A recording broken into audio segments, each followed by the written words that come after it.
Hello friends, hopefully आप सभी लोग अच्छे होंगे। यहाँ पे लास्ट वीडियो में हमने कंडीशनल प्रोबेबिलिटी का डेफिनेशन और कॉन्सेप्ट जो है बहुत डिटेल में हमने सीखा।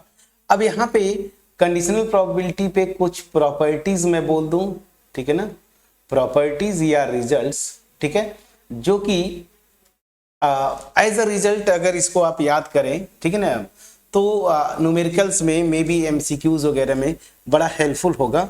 ठीक है, तो यहाँ पे क्या है, फर्स्ट प्रॉपर्टी बोलिए या फर्स्ट रिजल्ट क्या है। देखिए यहाँ पे क्या बोलता है कि सिंपल स्पेस लीजिए, ठीक है ना, उससे एसोसिएटेड दो इवेंट्स मैंने लिया ई और एफ, ठीक है ना। लैंग्वेज में पूरा नहीं लिखूंगा, बस आपको एक्सप्लेन कर देता हूं। सिंपल स्पेस आपने एस लिया, उसके साथ उससे एसोसिएटेड दो इवेंट्स ई एंड एफ है, ठीक। अब ये सिंपल स्पेस क्या है, किसी रैंडम एक्सपेरिमेंट से एसोसिएटेड सिंपल स्पेस है। तो उस केस में प्रोबेबिलिटी ऑफ, ध्यान दीजिए, पूरा मतलब अगर मैं पूरे सैंपल स्पेस को ही एक इवेंट लेता हूं, इसकी प्रोबेबिलिटी निकालू, कंडीशनल गिवन है कि ये जो इवेंट एफ है ना वो ऑलरेडी हैपेंड हो चुका है, सो दिस विल बी 1। और ये भी एग्जैक्टली किसके इक्वल होता है, conditional probability of event F given खुद इवेंट एफ ना। तो ये तो बहुत इजी है। मैं इसकी बात करता हूं कि सिंपल स्पेस की अगर प्रोबेबिलिटी निकाले कंडीशनल, प्रोवाइडेड उसी रैंडम एक्सपेरिमेंट से एसोसिएटेड कोई और इवेंट मैं लेता हूं ई या एफ, यहां पे मैंने एफ ले लिया, तो ये हमेशा 1 होता है। इसका प्रूफ बहुत इजी है। अगर प्रूफ देखना चाहें इस वाले का तो मैं छोटा सा एक आपको प्रूफ दे देता हूं, बट एज अ रिजल्ट इसको याद कर लीजिएगा, हालांकि उतना इंपॉर्टेंट नहीं है, ठीक है ना। Probability of, conditional probability of S given F by formula क्या होगा, N of S intersection F और divided by N of F, ये याद करिए। अब ध्यान दीजिए यहां पे सिंपल स्पेस से का मतलब अगर ये इवेंट ले रहा हूं ना एफ, तो ये क्या होता है, ये event F as a set इस एफ एस का क्या होता है, सबसेट होता है, एस का सबसेट होता है। तो जब इस एस का इंटरसेक्शन एफ के साथ लेंगे तो अब ये सी बात है एफ आएगा ना, तो ये किसके इक्वल हो जाएगा, N of F divided by नीचे एन ऑफ एफ है ही, तो ये क्या हो जाएगा फ्रेंड्स 1। कितना इजी हो गया, ठीक है। तो प्रूफ तो बहुत इजी है। एज अ रिजल्ट इसको आप याद कर लीजिएगा, तो कभी यूज अगर पड़े तो ठीक है ना। लेकिन जो नेक्स्ट 2 रिजल्ट्स में या प्रॉपर्टीज में लिखने जा रहा हूं, इस पे आपको जरूर फोकस करना चाहिए। सेकंड जो है ये प्रॉपर्टी बड़ा इंपॉर्टेंट है, क्या है, एक मैं एज्यूम करता हूं, let A and B be any two events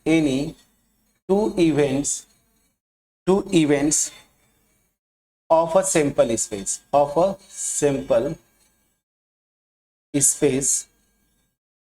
S associated with कोई भी रैंडम एक्सपेरिमेंट होगा, और ये कोई भी 2 इवेंट लीजिए ना, एंड F कोई और इवेंट है, एंड F भी an event of S such that probability of F not equal to 0, ठीक है ना, मतलब नॉन जीरो प्रोबेबिलिटी के साथ ये इवेंट S जो है, ठीक है। इवेंट क्या होता है किसी भी रैंडम एक्सपेरिमेंट का, इस सिंपल स्पेस का सबसेट, उसी को इवेंट बोलते हैं ना। अगर रफली आप देखें तो ये जो भी है ए बी और एफ इस सिंपल स्पेस के सबसेट्स है, बस सिंपल सी बात समझिए। तो यहां पे जो रिजल्ट है वो बड़ा इंटरेस्टिंग रिजल्ट है। तो मैं क्या बोल रहा हूं कि probability of A union B, बड़ा इंटरेस्टिंग है friends, probability of A union B given F, ध्यान दीजिएगा। तो इन दोनों इवेंट्स ए और बी के यूनियन का कंडीशनल प्रोबेबिलिटी ना, कंडीशनल प्रोबेबिलिटी गिवन एफ, ये क्या होता है, बहुत आसान है, इसको याद करिए। इस पे क्वेश्चंस भी बनते हैं एमसीक्यूज में। सीधे सीधे याद करने का तरीका, जैसे हमने देखा था ना कि N of A union B क्या होता था, N of A plus N of B, ठीक है ना, minus N A intersection B, बस वो याद करेंगे, उसी से बेस्ड है। तो देखिए ए का conditional probability given F plus conditional probability of B given F minus conditional probability of A intersection B given F. ठीक है ना। तो बस जो एडिशन थ्योरम ऑफ प्रोबेबिलिटी पढ़ा था आपने, बिल्कुल वैसा ही है, बस यहाँ पे कंडीशनल प्रोबेबिलिटी ओवर एफ आपने लगा दिया, बस याद करने का तरीका। तो ये रिजल्ट है, इसको आप याद कर लीजिएगा। यहां पे नोट करके मैं लिख देता हूं, if A and B are disjoint, if A and B are disjoint, disjoint मतलब क्या होता है फ्रेंड्स, ए और बी डिसजॉइंट है, इसका मतलब क्या हुआ कि दैट इज, इसका मतलब यह हुआ कि इनमें कोई भी एलिमेंट कॉमन नहीं है, मतलब A intersection B equal to 5। तो अब ये सी बात है, इसकी प्रोबेबिलिटी इस इवेंट की क्या हो जाएगी, उस केस में 0 हो जाती है। आपको पता है, ऐसे में बोलूं ना तो N of A intersection B क्या होगा, कोई एलिमेंट कॉमन नहीं है, वो 0, तो इसकी प्रोबेबिलिटी वैसे भी 0 हो जाएगी। ठीक है ना।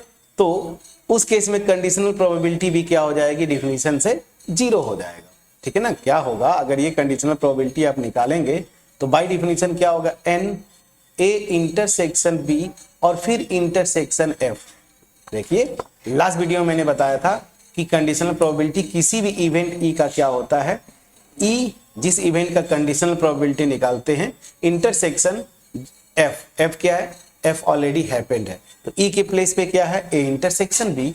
तो यहां पे ये लगाएंगे, क्योंकि ये फाई है ना, डिसजॉइंट है ना, तो फाई है मतलब इसमें कोई एलिमेंट नहीं है, तो इंटरसेक्शन एफ करेंगे तो इसमें भी कोई एलिमेंट नहीं होगा, तो एन ऑफ दिस क्या हो जाएगा, 0, कोई एलिमेंट नहीं होंगे, तो 0 और divided by N of F करेंगे तो ये 0 हो जाएगा। समझ में आया। तो मतलब क्या हुआ कि उस केस में ये प्रोबेबिलिटी मेरी 0 आ जाएगी। तो उस केस में probability of A union B given F ना, ये क्या आ जाएगा friends, this will be probability of A given F plus probability of B given F. ये आपका आंसर आ गया। प्लीज चेक करिएगा आंसर क्या, ये रिजल्ट है, तो यही से डिराइव रिजल्ट है। ये भी एक अच्छा रिजल्ट है जिसको आप याद करेंगे तो थोड़ा सा न्यूमेरिकल्स में आपको आसान होगा, हम करेंगे भी न्यूमेरिकल्स।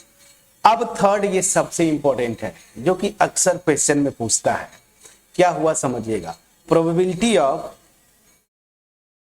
E complement. ये क्या है, ई कॉम्प्लीमेंट गिवन एफ, मतलब एक इवेंट ई है ना, उसका ये एक इवेंट ई है, उसके कॉम्प्लीमेंट की कंडीशनल प्रोबेबिलिटी गिवन एफ। ये क्या होता है, simply 1 minus probability of E given F, मतलब ई की कंडीशनल प्रोबेबिलिटी निकाल लीजिए ना, समझ में आ गया, और 1 में से सबट्रैक्ट कर देंगे तो आपका आंसर आ जाएगा। प्लीज चेक करिएगा। अब इसको मैं एक एग्जांपल के थ्रू आपको एक्सप्लेन करूंगा। पहले एग्जांपल पे चलते हैं, ध्यान दीजिए, जो एकदम एग्जांपल आपको एक्सप्लेन किया था कि 2 कॉइन्स, जो रैंडम एक्सपेरिमेंट है, 2 कॉइन्स को साइमल्टेनियसली आप टॉस करते हैं, ई क्या है, एटलीस्ट 1 हेड, और एफ जो है फर्स्ट कॉइन सोज अ टेल। तो मैं आपसे पूछता हूं ई का कॉम्प्लीमेंट क्या हो जाएगा, यहां पे इसी एग्जांपल में ई का कॉम्प्लीमेंट क्या होगा, ध्यान दीजिए।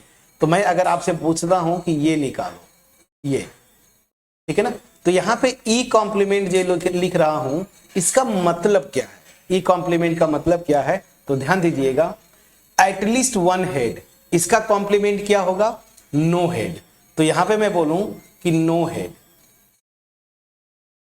ठीक है ना, तो नो हेड की कंडीशनल प्रोबेबिलिटी गिवन, जो फर्स्ट कॉइन है वो टेल शो करता है, पिछला क्वेश्चन में जो पहला एग्जांपल किया था, तो बाय डेफिनेशन ये क्या हो जाएगा, 1 माइनस कंडीशनल प्रोबेबिलिटी ऑफ ई ना, तो क्या हो जाएगा, 1 माइनस एटलीस्ट 1 हेड का कंडीशनल प्रोबेबिलिटी आपने निकाला था, और मेरे ख्याल से 1/2 आया था, क्या देखिए 1/2, तो दिस माइनस 1/2, तो कितना हो जाएगा, ये भी आ जाएगा 1/2।